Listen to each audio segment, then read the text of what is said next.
चुनाव के समय पर अध्यक्ष जी ऐसा कहा गया कि 400 पार। मैं समझदार जनता को फिर एक बार धन्यवाद दूंगा और मैं कुछ कहना चाहता हूं कि आवाम ने तोड़ दिया हुकूमत का गुरूर, दरबार तो लगा है पड़ा गमगीन में बेनूर है पर। अध्यक्ष महोदय, दरबार बड़ा गमगीन बेनूर है और पहली बार ऐसा लग रहा है हारी हुई सरकार विराजमान है।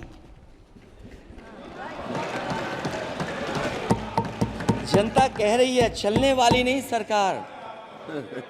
अध्यक्ष महोदय, जनता कह रही है चलने वाली नहीं, ये गिरने वाली सरकार है।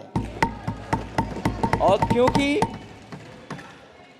ऊपर से जुड़ा कोई तार नहीं, नीचे कोई आधार नहीं, अधर में जो है अटकी हुई वो तो कोई सरकार नहीं।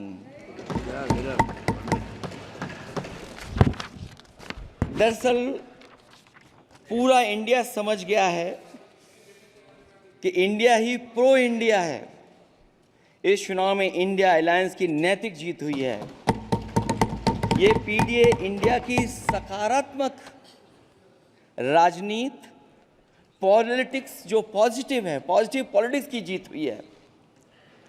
ये इंडिया पीडीए की सोशल जस्टिस मुहिम की विक्ट्री है। 2024 का परिणाम हम इंडिया वालों के लिए जिम्मेदारी से भरा पैगाम भी है।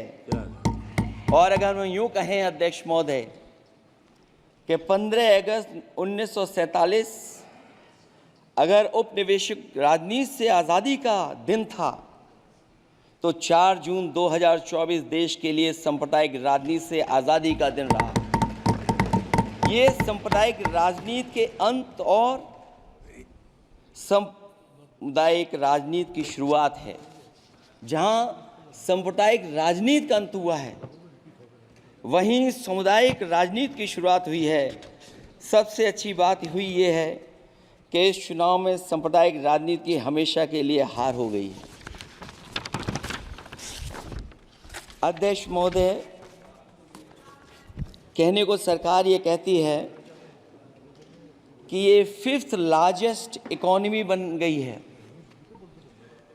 और जीडीपी के मामले में 5th वर्ल्ड की इकोनॉमी बन गई है। लेकिन अध्यक्ष मोदी, ये सरकार क्यों छिपाती है कि अगर ये हमारी सबसे लार्जेस्ट इकोनॉमी, अगर हम 5वें नंबर पर हैं, तो हमारे देश की पर कैपिटा इनकम, प्रति व्यक्ति आय हमारे किस स्थान पर पहुंची है।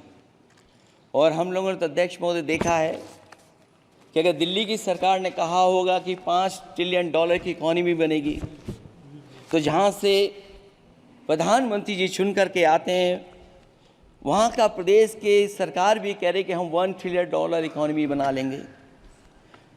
देश की इकोनॉमी कहाँ पहुँच गई, पर कैपिटा इनकम क्या है। लेकिन अगर उत्तर प्रदेश की इकोनॉमी को अगर $1 ट्रिलियन की इकोनॉमी बनना है तो कम से कम 35% की ग्रोथ चाहिए। मुझे नहीं लगता है कि 35% की ग्रोथ उत्तर प्रदेश पा पाएगा। हम हंगर इंडेक्स में कहाँ खड़े हैं, नीचे से कहाँ हैं। जो 5th लार्जेस्ट इकोनॉमी की बात कर रहे हैं, वो इनइक्वालिटी के पैरामीटर पे कहाँ खड़े हैं, वो हैप्पीनेस इंडेक्स में कहाँ खड़े हैं। और जो लोग चुनाव को अपने तरीके से मोड़ते हैं, मैं उन्हें कहना चाहता हूं कि अध्यक्ष महोदय, इस चुनाव के परिणाम ने तोड़ने वाली राजनीति को तोड़ दिया है और जोड़ने वाली राजनीति की जीत हुई है। इस चुनाव में धन छल बल की नकारात्मक राजनीति की शिकस्त हुई है। ये चुनाव जो देश का हुआ, ये सकारात्मक राजनीति का नया दौर शुरू हुआ है। इस बार प्रो कॉन्स्टिट्यूशन वालों की जीत हुई है। हम मानते हैं संविधान ही संजीवनी है, उसी की जीत हुई है। ये संविधान मंथन में संविधान रक्षकों की जीत हुई है। अब ऊपर से नीचे की राजनीति का अंत हो गया है। अब नीचे से जो समाज की जो आवाज़ उठेगी वही राजनीति का आधार बनेगी। मैं कहना चाहता हूं कि देश किसी की व्यक्तिगत महत्वाकांक्षा से नहीं, जन आकांक्षा से चलेगा। मतलब इस चुनाव का बड़ा पैगाम यही है।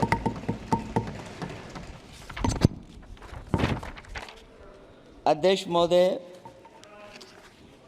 बहुत सी बातें हुई हैं। अगर उत्तर प्रदेश की बात न हो, क्योंकि अध्यक्ष महोदय सबसे बड़ा प्रदेश जहाँ है, उसने हर बार दूसरे दल को समर्थन देकर के सरकार बनाई।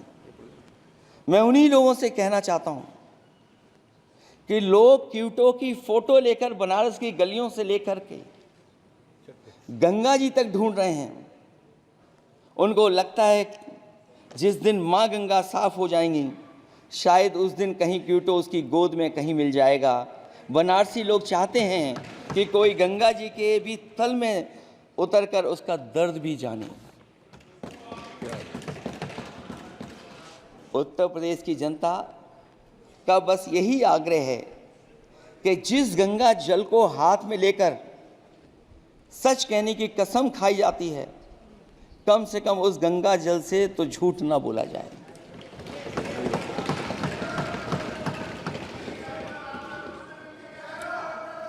जहां विकास के नाम पर खरबों रुपए की लूट का राज खोलते भ्रष्टाचार के गड्ढे प्रदेश का नाम खराब कर रहे हैं, वहीं पहली बारिश में ही टपकती हुई छत और गिर चुकी स्टेशन की दीवार बेईमानी की निशानी बन गई है। अध्यक्ष महोदय, विकास का ढिढोरा पीटने वाले इस विनाश की जिम्मेदारी कब लेंगे? और रही सच्चे विकास की बात, तो हमने जो सड़क बनाई उस पर हवाई जहाज उतरे थे और उत्तर प्रदेश की मुख्य नगरी में सड़कों पर नाव उतरी हैं, और अभी बारिश और हो जाएगी तो नाव से भी चलना पड़ेगा। यही स्मार्ट सिटी के जुमले का भी हाल है। न तो जाम से छुटकारा मिला, न बुनियादी सुविधाओं से कोई निजात मिली, न कोई बुनियादी सुविधाएं मिल पाई हैं। मुझे याद है अध्यक्ष महोदय, देश के प्रधान सांसद जी ने अनाथ पशुओं के बारे में बहुत कुछ कहा था। अनाथ पशुओं की समस्या से छुटकारा दिलवाने के लिए कब वादा किया हुआ, लेकिन कई चुनाव बीत गए हैं, अभी तक गन्ने का भुगतान 2 हफ्ते का वचन जो दिया था, कहाँ दिया था? अब तो वचन देने वाले को भी याद नहीं है। हर बात को जुमला बना देने वाले लोगों के ऊपर से जनता का भरोसा उठ गया है। इसीलिए बहुमत की सरकार नहीं है, ये सहयोग से चलने वाली सरकार है। डबल इंजन के नाम पर उत्तर प्रदेश को टकराहट के सिवा कुछ हासिल नहीं हुआ है। उत्तर प्रदेश में प्रभुत्व की लड़ाई 2 लोगों को आपस में लड़ा रही है, लेकिन उसकी मार जनता को सता रही है। पिछले 10 सालों की उपलब्धि बस इतनी रही कि एक शिक्षा परीक्षा माफिया का जन्म हुआ।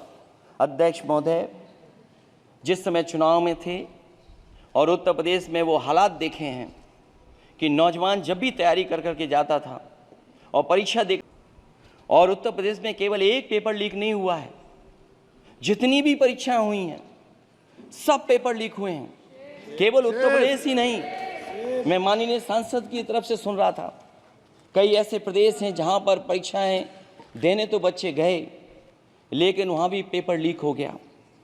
और अभी जब 4 जून को रिजल्ट आया, उसके बाद जो बात उठी है, देश की सबसे प्रेस्टिजियस परीक्षा, उसका भी पेपर लीक हो गया। और आखिरकार ये पेपर लीक हो क्यों रहा है?